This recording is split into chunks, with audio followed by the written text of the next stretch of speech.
ಹುಣ್ಣಿಮೆ ಅಥವಾ ದಿನ. ಯಾಕಂತಂದರೆ ತಮ್ಮ ತಮ್ಮ ಸಂಪ್ರದಾಯದ ಎಲ್ಲ ಗುರುಗಳನ್ನು ಗೌರವಿಸಿ ಪೂಜಿಸಿ ಅವರ ಕೃಪಾಶೀರ್ವಾದವನ್ನು ಪಡೆಯತಕ್ಕಂಥ ದಿನವೇ ಗುರುಪೂರ್ಣಿಮೆ. ಅದನ್ನು ಬೌದ್ಧ ಪೂರ್ಣಿಮೆನೂ ಅಂತಾರೆ. ಯಾಕಂತಂದರೆ ಗೌತಮ ಬುದ್ಧನಿಗೆ ಜ್ಞಾನೋದಯವಾದ ದಿನವೇ ಈ ಹುಣ್ಣಿಮೆಯ ದಿನ ಅಂತಿಕೊಂಡು ಇದನ್ನು ಅದು ಬಸವ ಜಯಂತಿ ಆದ್ಮೇಲೆ ಬರುತ್ತಲ್ಲ ಅದು ಬುದ್ಧ ಪೂರ್ಣಿಮೆ, ಇದು ವ್ಯಾಸ ಪೂರ್ಣಿಮೆ. ಇಂಥ ಈ ಪವಿತ್ರ ದಿನವನ್ನು ನಾವೆಲ್ಲರೂ ನಮ್ಮೆಲ್ಲರ ಪರಮ ಪೂಜ್ಯರಾಗಿರ್ತಕ್ಕಂಥ ಬಸವಾನಂದ ಶ್ರೀಗಳಿಗೆ ಒಂದು ಗೌರವ ಸಮರ್ಪಣೆಯನ್ನು ಮಾಡಿ ಅವರನ್ನು ಪೂಜಿಸಿ ಅವರ ಕೃಪಾಶೀರ್ವಾದವನ್ನು ಪಡೆಯುವಸರ ನೀವೆಲ್ಲ ಇಲ್ಲಿ ಕುಳಿತೇವೆ. ಆತ್ಮೀಯ ಶರಣ ಬಂಧುಗಳೇ, ಬಸವ ಧರ್ಮದಲ್ಲಿ ಅಥವಾ ಲಿಂಗಾಯತ ಧರ್ಮದಲ್ಲಿ ಬರ್ತಕ್ಕಂಥ ಅಷ್ಟಾವರಣಗಳಲ್ಲಿ ಗುರುತತ್ವವೇ ಮೊದಲನೆಯದು.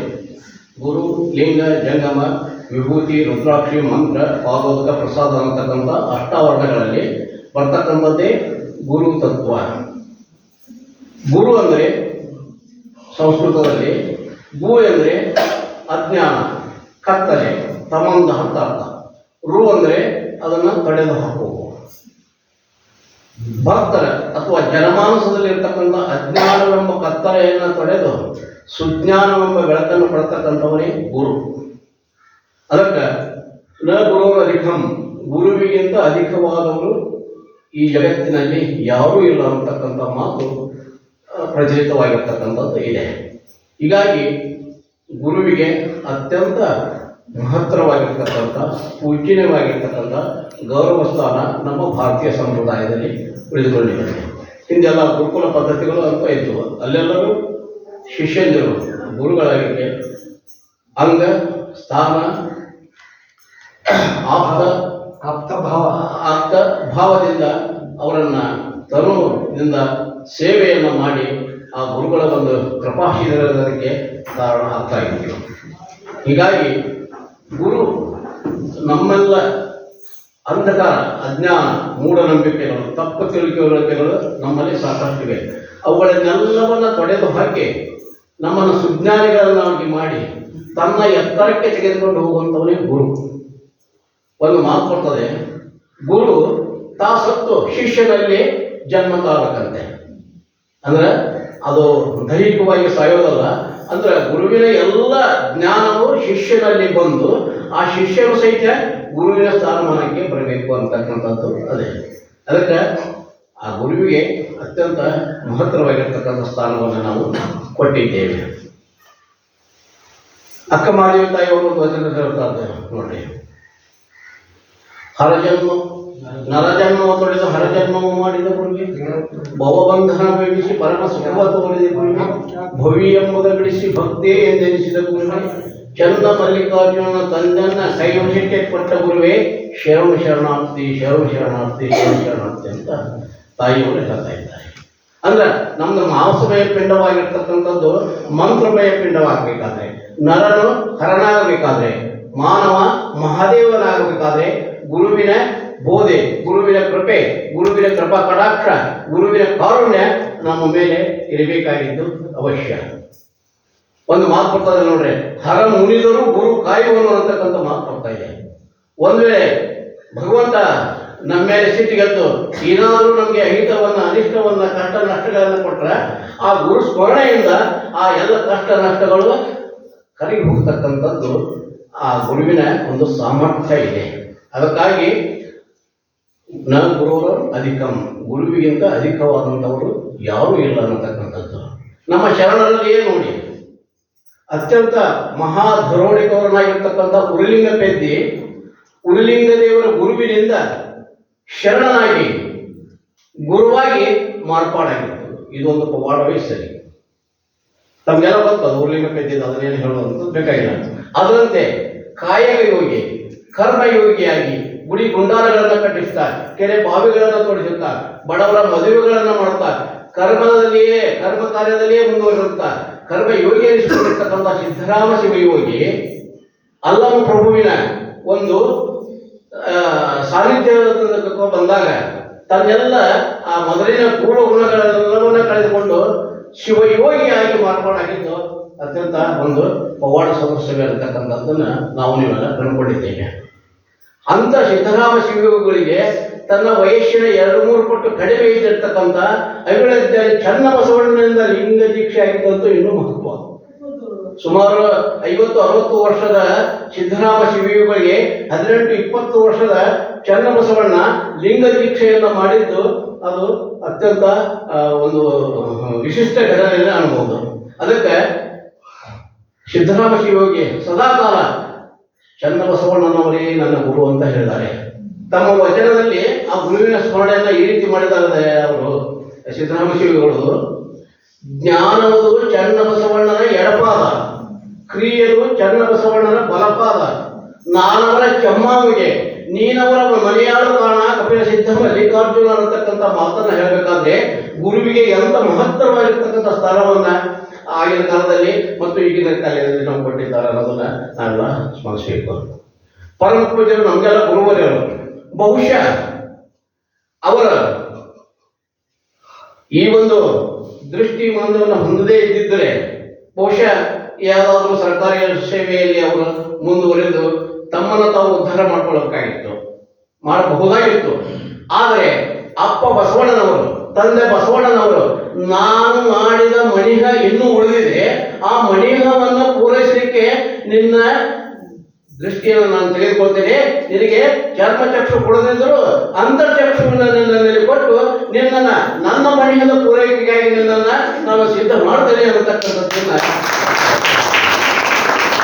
ಹೀಗಾಗಿ ಪೂಜ್ಯರು ಬಹಳ ಶ್ರಮಪಟ್ಟು ವಿದ್ಯೆಯನ್ನ ಕಲಿತು ತಾವು ಕಲಿತಂತ ಈ ಅಂತರಂಗದ ಜ್ಞಾನವನ್ನ ಆ ನಮ್ಮೆಲ್ಲ ಭಕ್ತರಿಗೆ ಹಂಚುತ್ತಿದ್ದಾರಲ್ಲ, ಅದಂತ ಮಹಾನ್ ಕಾರ್ಯ. ಹೀಗಾಗಿ ನಾವು ಪೂಜ್ಯರಿಗೆ ಎಷ್ಟು ಋಣಿಯಾಗಿದ್ದರೂ ನಾವು ಕಡಿಮೆನೆ. ಅದಕ್ಕೆ ನಮಗೆಲ್ಲ ಗೊತ್ತು, ಅಲೆಕ್ಸಾಂಡರ್ ಒಮ್ಮೆ ಅವನ ಭವ್ಯ ಮೆರವಣಿಗೆ ಹೋಗ್ತಾ ಇದೆ, ರಥದ ಮೇಲೆ ಕೂತು ಮೆರವಣಿಗೆಯಲ್ಲಿ ಹೋಗ್ತಾ ಇರ್ತದೆ ರೋಮ್ ನಗರದಲ್ಲಿ. ಅವಾಗ ಅವರ ರಥದಿಂದ ಕೆಳಗಿಳಿತಾರೆ. ಕೆಳಗಿಳಿದು ಹೋಗಿ ಒಂದು ಮೂಲೆಯಲ್ಲಿ ಕರುಪು ಬಟ್ಟೆಯನ್ನು ಹಾಕಿಕೊಂಡು ಸಾಮಾನ್ಯವಾಗಿ ನಿಂತಿರ್ತಕ್ಕಂಥ ಒಬ್ಬ ವ್ಯಕ್ತಿಗೆ ಹೋಗಿ ಅವರು ಸಾಷ್ಟಾಂಗ ನಮಸ್ಕಾರವನ್ನು ಮಾಡ್ತಾರೆ. ಅವಾಗ ಮಂತ್ರಿ ಮಹಿಳೆಯವರು, ಏನು ನೀವು ಚಕ್ರವರ್ತಿಗಳು, ಮಹಾರಾಜರು ಹೋಗಿ ಅಂತ ಒಬ್ಬ ಸಾಮಾನ್ಯ ಮನುಷ್ಯನ ಕಾಲು ಬೀಳ್ತೀವಿ ಅಂತಂದಾಗ ಅಲೆಕ್ಸಾಂಡರ್ ಒಂದು ಮಾತು ಹೇಳ್ತಾನೆ, ಮೇಲಿಂದ ಕೆಳಗೆ ತಂದವರು ನನ್ನ ತಂದೆ ತಾಯಿಗಳು, ಆದರೆ ಕೆಳಗಿಂದ ಮೇಲೆ ಒಯ್ಯುವವರು ಇವರು ನನ್ನ ಗುರು ಅರಿಸ್ಟಾಟಲ್ ಅವರು ಅಂತ ಹೇಳಿದಾಗ ಆ ಗುರುವಿನ ಮಹತ್ವ ಎಂತದನ್ನು ನಮಗೆ ಅರ್ಥ ಆಗ್ತಾ ಇದೆ. ಅದಕ್ಕೆ ಆ ಗುರುವಿಗೆ ನಾವು ಏನು ಮಾಡಿದರೂ, ಏನು ಕೊಟ್ಟರು, ಏನು ಮಾಡಿದ್ರು ಬಹಳ ಕಡಿಮೆ ಅಂತಕ್ಕಂಥದ್ದು ನನ್ನ ಭಾವ. ಚನ್ನಬಸವಣ್ಣನವರೇ ಒಂದು ವಚನದಲ್ಲಿ ಹೇಳ್ತಾರೆ, ಗುರು ಕರುಣಿಸಲು ಬಿಟ್ಟಿತ್ತು ಮಾಯೆ. ನಮಗೇನು ಮಾಯಾ ಮೋಹ ಆಗಿದೆ ಅಲ್ಲ, ಮಾಯೋಪಾದಿಯಿಂದ ನಾವು ಬಳಲ್ತಾ ಇದ್ದೇವಲ್ಲ ಸಂಸಾರದಲ್ಲಿ, ಭವಬಂಧನದಲ್ಲಿ ಸಿಲುಕಿಕೊಳ್ಳಲ್ಲ, ಅಂತ ಭವಬಂಧನವನ್ನು ಕಳೆಯುವಂತ ಶಕ್ತಿ ಆ ಗುರುವಿನಿಂದ ಇದೆ. ಗುರು ಕರುಣಿಸಲು ಬಿಟ್ಟಿತ್ತು ಮಾಯೆ, ಗುರು ಕರುಣಿಸಲು ಬಿಟ್ಟಿತ್ತು ಮರವೇ. ನಾವೆಲ್ಲ ಮರವಿಗೆ ಆಗಿಬಿಟ್ಟೇವೆ. ನಾವು ಪರಬ್ರಹ್ಮನ ಪರಶಿವನ ಸ್ವರೂಪವೇ ನಾವಾಗಿದ್ದು ಸಹಿತ ಹಂಗ್ಯಾಕ್ರಿ ಅನುಮಾನ ಅಸಂಭವ ಅಂತ ಕೂಡ್ಕೊಂಡು ನಾವೇನು ಸಾಧ್ಯನೇ ಇಲ್ಬಿಡ್ರಿ. ನಾವು ಮನುಷ್ಯರ ಭಗವಂತ ಬೇರೆ ಅಂತ ದ್ವೈತ ಭಾವನೆಯಿಂದ ಇದ್ದೇವೆ. ಇಂಥ ದ್ವೈತ ಭಾವನೆಯನ್ನು ಅಳಿಸಿ ನಮ್ಮನ್ನ ಮರವೆಯಿಂದ ದೂರ ಮಾಡಿ ನಮಗೆ ಅವರು ಸ್ವರೂಪವನ್ನು ಕೊಡ್ತಕ್ಕಂಥವರು ಗುರುಗಳು. ಗುರು ಕರುಣಿಸಲು ಬಿಟ್ಟಿತ್ತು ಮಾಯೆ, ಗುರು ಕರುಣಿಸಲು ಬಿಟ್ಟಿತ್ತು ಮರವೇ, ಗುರು ಕರುಣಿಸಲು ಬಿಟ್ಟಿತ್ತು ಪ್ರಪಂಚ.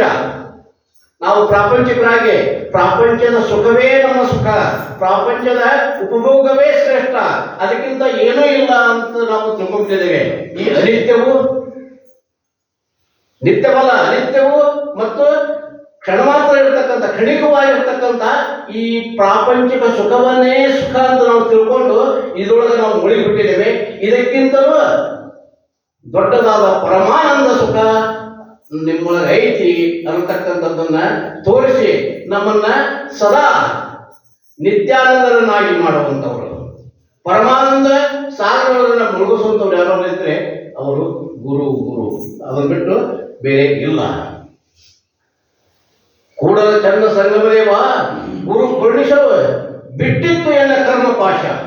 ಏನು ಕರ್ಮಗಳಂತ ನಾವೇನು ನಂಬಿದೇವಲ್ಲ, ಸಂಚಿತ, ಪ್ರಾರಬ್ಧ, ಆಗಾಮಿ ಕರ್ಮಗಳಂತದವಲ್ಲ, ಆ ಕರ್ಮತ್ರಯಗಳೆಲ್ಲವೂ ಆ ಗುರುವಿನ ಒಂದು ಸ್ಮರಣೆಯಿಂದ, ಗುರುವಿನ ಒಂದು ಕಟಾಕ್ಷದಿಂದ ನಮ್ಮಿಂದ ದೂರ ಆಗ್ತವೆ ಅಂತಕ್ಕಂಥ ಮಾತನ್ನ ಚನ್ನಬಸವಣ್ಣನವರು ಹೇಳಿದ್ದಾರೆ. ಅದರಂತೆ ನಾನು ಆಗಲೇ ಹೇಳಿದಲ್ಲ, ಉರುಲಿಂಗ ದೇವರು ಅಂತಕ್ಕಂಥವರು, ಉರುಲಿಂಗ ಪೆದ್ದಿ ಮಹಾನ್ ಕಳ್ಳ, ದರೋಡೆಕೋರ. ಉರುಲಿಂಗ ದೇವರ ಮನೆಗೆ ಕಳ್ಳತನಕ್ಕೆ ಬಂದಾಗ ಅಲ್ಲಿ ಕೆಳಗೆ ಒಬ್ಬ ಶಿಷ್ಯರಿಗೆ ಅವರು ಲಿಂಗ ದೀಕ್ಷೆಯನ್ನು ಮಾಡುವುದನ್ನು ಬೆಳಕಿನಿಂದ ನೋಡಿ ನಾನು ಅದನ್ನು ಪಡೆಯಬೇಕಂತ ತಿಳ್ಕೊಂಡಂದು ಉರುಲಿಂಗ ಪೆದ್ದಿ ಗುರುಗಳಲ್ಲಿ ಎಷ್ಟು ಧೈರ್ಯ ಸಟ್ಟರು ಅವರಿಗೆ ದೀಕ್ಷೆಯನ್ನು ಮಾಡಲಿಕ್ಕೆ ಒಪ್ಪುವುದಿಲ್ಲ. ಯಾಕಂದ್ರೆ ನೀನು ಭವಿ ಇದ್ದಿ, ನಿನಗೆ ದೀಕ್ಷೆ ಕೊಡಲಿಕ್ಕೆ ಬರೋದಿಲ್ಲ ಅಂದಾಗ ಇವನು ಹಠವಾದದಿಂದ ಮತ್ತು ಆ ಗುರುವಿನಲ್ಲಿ ಶ್ರದ್ಧೆ, ಭಕ್ತಿ, ನಿಷ್ಠೆಯನ್ನು ಇಟ್ಟು ನೀನು ನನಗೆ ಗುರು ದೀಕ್ಷೆಯನ್ನು ಕೊಡಲೇಬೇಕು ಅಂತ ತಿಳ್ಕೊಂಡು ಅವನ ಮನೆಗೆ ಕಟ್ಟಿಗೆಯನ್ನು ಪ್ರತಿ ದಿವಸ ರಾತ್ರಿ ತಂದು ಹಾಕ್ತಾ ಇದ್ದ ಉರುಲಿಂಗ ಪೆದ್ದಿ. ಅವಾಗ ಈ ಕಟ್ಟಿಗೆ ಯಾಕೆ ತಂದು ಹಾಕ್ತಾರ ಅಂತ ಉರುಲಿಂಗ ದೇವರಿಗೆ ಆದಾಗ ಒಂದು ದಿವಸ ಇವನು ಕಂಡು ಬರ್ತಾನೆ. ಕಂಡು ಬಂದು ಯಾಕೋ ಕಟ್ಟಿಗೆ ಯಾಕೆ ತಂದು ಹಾಕ್ತಾ ಇದ್ದೆ, ನಾನು ಗುರು ಸೇವೆ, ನಾನು ಗುರುಭಕ್ತಿಯಿಂದ ಹಾಕ್ತಾ ಇದ್ದೇನೆ, ನೀವು ನನಗೆ ಲಿಂಗ ದೀಕ್ಷೆ ಕೊಡುವವರೆಗೂ, ಶಿವದೀಕ್ಷೆಯನ್ನು ಕೊಡುವ, ಶಿವ ಸಂಸ್ಕಾರವನ್ನು ಕೊಡುವವರೆಗೂ ನಾನು ಇಲ್ಲಿಂದ ಹೋಗೋದಿಲ್ಲ ಅಂದಾಗ ಹೇ ಗಣೇಶ ಅಂತ ತಿಳ್ಕೊಂಡು ಕಲ್ಲನ್ನು ಒಗಿತಾರೆ ಅವನ ಕಡೆ.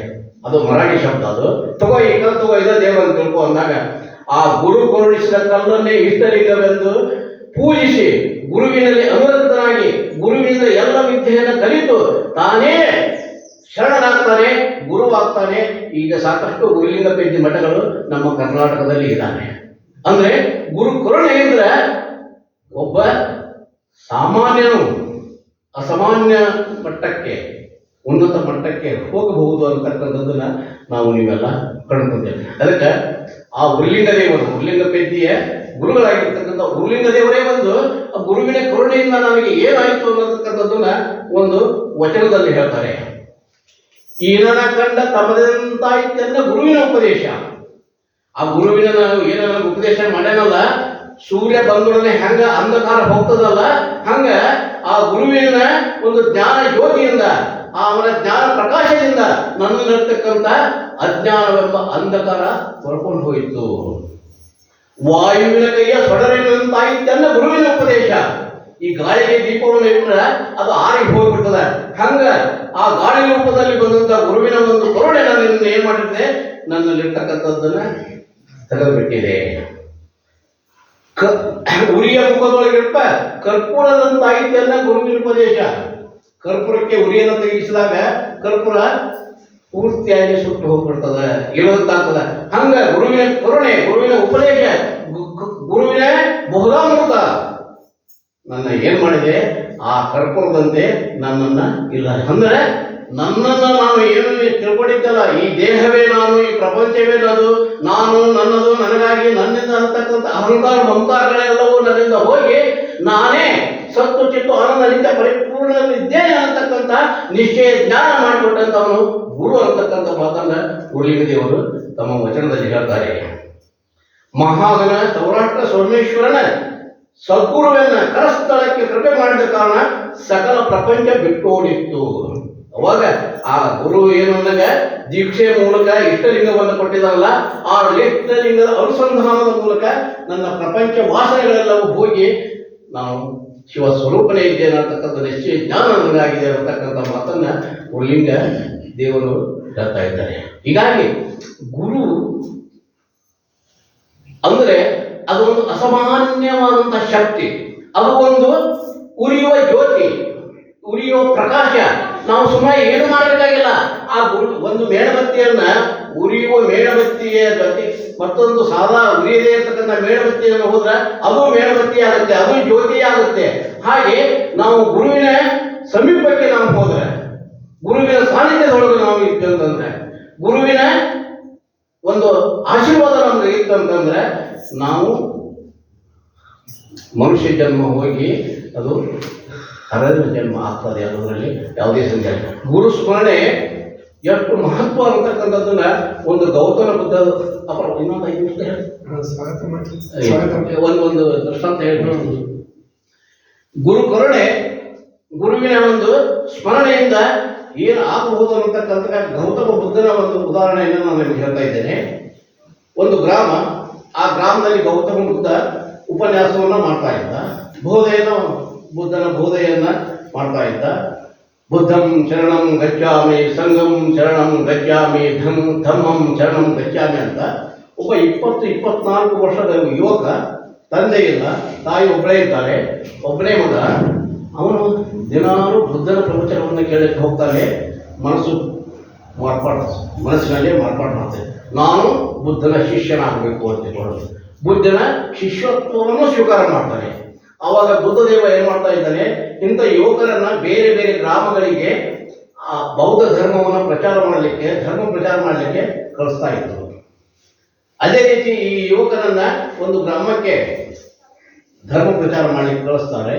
ಅವಾಗ ಅವರ ತಾಯಿ, ಆ ಯುವಕನ ತಾಯಿ, ಹೇಗಾದರೂ ಮಾಡಿ ಇವನನ್ನು ನಾನು ಸಂಸಾರಕ್ಕೆ ತರಬೇಕು, ನನಗೆ ಇದ್ದ ಒಬ್ಬರೇ ಮಗ, ನಮ್ಮ ಮಂತನ ಹೋಗ್ತದೆ, ನಮ್ಮ ವಂಶ ನಾಶ ಆಗ್ತದೆ ಅಂತ ತಿಳ್ಕೊಂಡು ಆ ಊರಿಗೆ ಹೋಗಿ ಅಲ್ಲಿ ಇರ್ತಕ್ಕಂಥ ಪಂಡ್ಯಾಂಗನೆ ಅಂದರೆ ವೇಶ್ಯೆ, ಅವಳಿಗೆ ಭೇಟಿಯಾಗಿ ನೀನು ಹೇಗಾದರೂ ಮಾಡಿ ನನ್ನ ಮಗನನ್ನು ವಶಕ್ಕೆ ತಗೋಬೇಕು, ಅವನನ್ನು ಸಂಸಾರಕ್ಕೆ ತರಬೇಕು ಅಂತ ಹೇಳ್ತಾರೆ.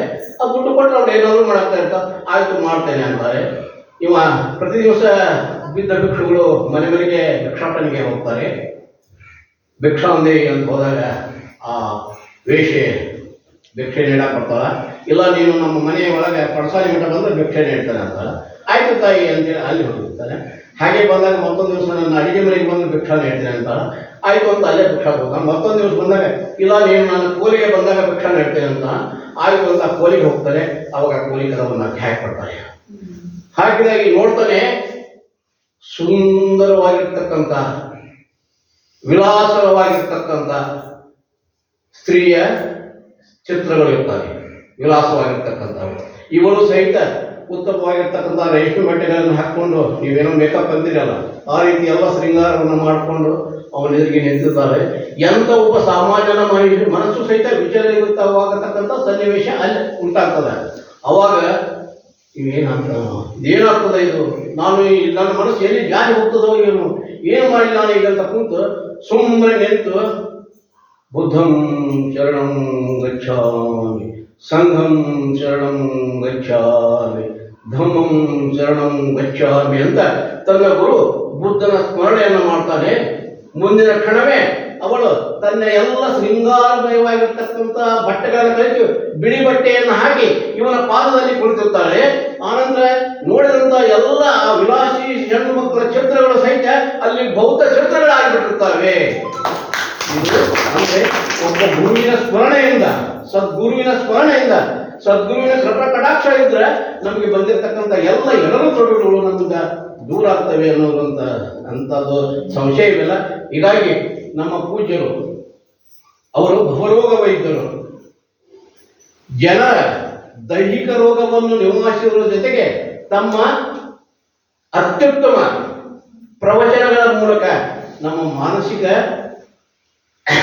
ಕೊಳೆಯನ್ನು ಸಹಿತ ತೆಗೆದಕ್ಕಂಥ ಕೆಲಸವನ್ನು ಮಾಡ್ತಾ ಇದ್ದಾರೆ. ಎಷ್ಟು ಕಡೆ ಪ್ರವಚನ ಮಾಡ್ತಾ ಇದ್ದಾರೆ. ಪ್ರವಚನ ಪ್ರವೀಣರು ಅಂತ ಅವರ ಹೆಸರು. ಅವರ ಪ್ರವಚನ ಕೇಳಿದವರು ಧನ್ಯರು ಅಂತ ಒಂದು ಮಣಿಹವನ್ನು ಪೂಜ್ಯರು ಕೈಗೊಂಡಿದ್ದಾರೆ. ನೋಡಿ, ಬಹಳಷ್ಟು ಮಠಗಳನ್ನು ನಾವು ನೋಡಿದ್ದೇವೆ. ಯಾರು ಪೂರ್ವದಿಂದ ಮಾಡಿರ್ತಕ್ಕಂಥ, ಪೂರ್ವ ಕಾಲದಲ್ಲಿ ಇರ್ತಕ್ಕಂಥ ಭಕ್ತರಿಂದ ದೇಣಿಗೆ ಕೊಟ್ಟು ಅತ್ಯಂತ ಉನ್ನತ ಊರ್ಜಿತ ಮಟ್ಟದಲ್ಲಿರ್ತಕ್ಕಂಥ ಮಠಮಾನ್ಯರು ನಮ್ಗೆ ಕರ್ನಾಟಕದಲ್ಲಿ ಸಾಕಷ್ಟಿವೆ, ತಮಗೆಲ್ಲ ಗೊತ್ತು. ಆದರೆ ಸ್ವಂತ ಪರಿಶ್ರಮವನ್ನು ಪಟ್ಟು, ತಾವು ಪರಿಶ್ರಮ ಪಟ್ಟು ಪ್ರವಚನದಿಂದ ಬಂದಿರತಕ್ಕಂಥ, ಸದ್ಭಕ್ತರಿಂದ ಬಂದಿರತಕ್ಕಂಥ ಆ ದಾಸೋಹದ ಹಣದಿಂದ ಇಂಥ ನಿಸರ್ಗರಮ್ಯ ತಾಣವಾಗಿರ್ತಕ್ಕಂಥ ಸ್ಥಳದಲ್ಲಿ ಈ ಒಂದು ಮಹಾಮನೆಯನ್ನು ಕಟ್ಟಿ ಇಲ್ಲಿ ನಿಸರ್ಗ ಚಿಕಿತ್ಸೆಯನ್ನು ಪ್ರಾರಂಭಿಸಿ ಜನರ ದೈಹಿಕ ಮಾನಸಿಕ ರೋಗವನ್ನು ಕಳೆಯುವಂಥ ಆ ಒಂದು ವ್ಯವಸ್ಥೆಯನ್ನು ಮಾಡಿದ್ದಾರೆ. ಇದು ಯಾರೂ ಮಾಡಿದಂಥ ಒಂದು ಭವ್ಯ ಮತ್ತು ಅತ್ಯಂತ ದಿವ್ಯ ವಿಶಿಷ್ಟವಾಗಿರ್ತಕ್ಕಂಥ ಕಾರ್ಯ. ಇದು ವಿಶಿಷ್ಟವಾಗಿರ್ತಕ್ಕಂಥ ಕಾರ್ಯ. ಹೀಗಾಗಿ ಇಲ್ಲಿ ಇರುವಂಥ ಪ್ರತಿಯೊಂದು ಗಿಡವೂ ಸಹಿತ ಬಸವಾನಂದನೇ ಅನ್ಬೇಕು. ಇಲ್ಲಿ ಪ್ರತಿಯ ಕಟ್ಟಡದ ಇಟ್ಟಿಗೆಗಳು ಬಸವಾನಂದನೇ ಅನ್ಬೇಕು. ಅಷ್ಟು ತಾವು ಪರಿಶ್ರಮ ಪಟ್ಟು ಈ ಒಂದು ಮಹಾಮನೆಯನ್ನು ಕಟ್ಟಿದ್ದಾರೆ. ನಾವೆಲ್ಲ ಮಹಾಮನೆಗೆ ಬರ್ತಾ ಇದ್ದೇವೆ, ನಾವು ನೀವೆಲ್ಲರಿಗೂ ಬರ್ತಾವೆ. ಬಂದು ಅವರ ಸದ್ಬೋಧೆಗಳನ್ನು ವಿಚಾರಗಳನ್ನು ನಾವು ನಮ್ಮ ಜೀವನದಲ್ಲಿ ಅಳವಡಿಸಿಕೊಂಡು ನಮ್ಮ ಜೀವನವನ್ನು ಪಾವನ ಮಾಡಿಕೊಳ್ಳಬೇಕು. ಇದು ನಾವು ಮಾಡಬೇಕಾಗಿರ್ತಕ್ಕಂಥ ಕರ್ತವ್ಯ. ಹೀಗಾಗಿ ಇಂದು ಗುರುಪೂರ್ಣಿಮೆಯ ದಿವಸ ನಿಮ್ಮೆಲ್ಲರ ಪರವಾಗಿ ನನ್ನ ವೈಯಕ್ತಿಕವಾಗಿಯೂ ಪರಮ ಪೂಜ್ಯರ ಪಾದಾರವಿಂದದಲ್ಲಿ ಶಿರಸಾಷ್ಟಾಂಗ ನಮಸ್ಕಾರವನ್ನು ಸಮರ್ಪಿಸುತ್ತಾ ಅವರ ಆಶೀರ್ವಾದ, ಅವರ ಪ್ರೀತಿ, ಅವರ ವಾತ್ಸಲ್ಯ, ಅವರ ಕರುಣೆ ಸದಾ ನಮ್ಮ ಮೇಲೆ ಇದೆ. ಆ ಗುರು ಶಿಷ್ಯರ ಸಂಬಂಧ ಅಂತಂದ್ರೆ ತಾಯಿ ಮಕ್ಕಳ ಸಂಬಂಧ ಇದ್ದ ಹಾಗೆ. ಒಂದ್ ವೇಳೆ ತಾಯಿಗೆ ಮಗನನ್ನ ಬೈಬಹುದು, ಮಗ ತಾಯಿಗೆ ಏನಾದರೂ ಮಾಡಬಹುದು, ಆದರೆ ಗುರು ಎಂದು ಶಿಷ್ಯರಿಗೆ ಅಪಚಾರವನ್ನ ಬಗೆಯುವುದಿಲ್ಲ. ನಾವು ಕಾಯ ವಾಚ ಮನಸ ತನು ಮನ ಧನದಿಂದ ಪೂಜ್ಯರಿಗೆ ಸೇವೆಯನ್ನು ಸಲ್ಲಿಸಿ ನಮ್ಮ ಜೀವನವನ್ನು ಪಾವನ ಮಾಡಿಕೊಳ್ಳೋಣ ಅಂತ ಹೇಳುತ್ತಾ ಮತ್ತೊಮ್ಮೆ ಪೂಜ್ಯರ ಪಾದಾರವಿಂದಲೇ ಹಣೆ ಮಾಡಿದ್ದು ತಮ್ಮೆಲ್ಲರಿಗೂ ಶರಣಾರ್ಥಿಗಳನ್ನು ಸಮರ್ಪಿಸಿ ನಮ್ಮ ಶರಣಾರ್ಥಿಗಳು ಶರಣಾರ್ಥಿಗಳು.